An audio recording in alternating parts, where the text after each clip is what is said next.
Good evening. Welcome to the Business Day. I'm Herman Green. Proven Investments has acquired a 20% stake in Dream Entertainment.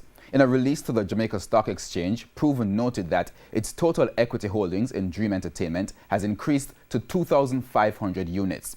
Proven says the purpose of the acquisition is to generate dividend income. The acquisition of shares means that Dream Entertainment will now be characterized as an associated company of Proven Investments. Additionally, Head of Treasury and Corporate Finance at Proven, Christopher Young, has been appointed to the board of Dream Entertainment. JMMB Group recorded a net profit of $3 billion for the 9-month period ending December 31, 2018.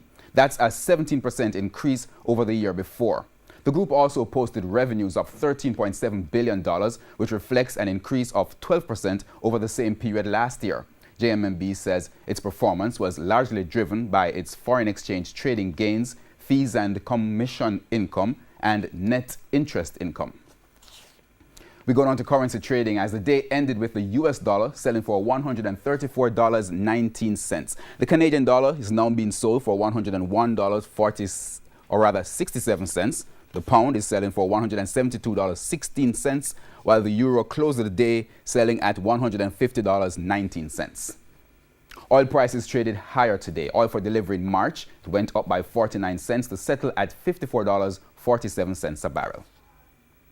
The JSE index gained 4,722 points today, while the junior market index increased by 51 points. Among today's winners were AMG Packaging and Paper, Dolphin Cove, Caribbean Flavors and Fragrances, Cygnus Credit Investments, and Stanley Motor. Now on the losing side were Siboney Group, Jamaica Producers, 138 Student Living, Lasco Manufacturing, and Pulse Investments.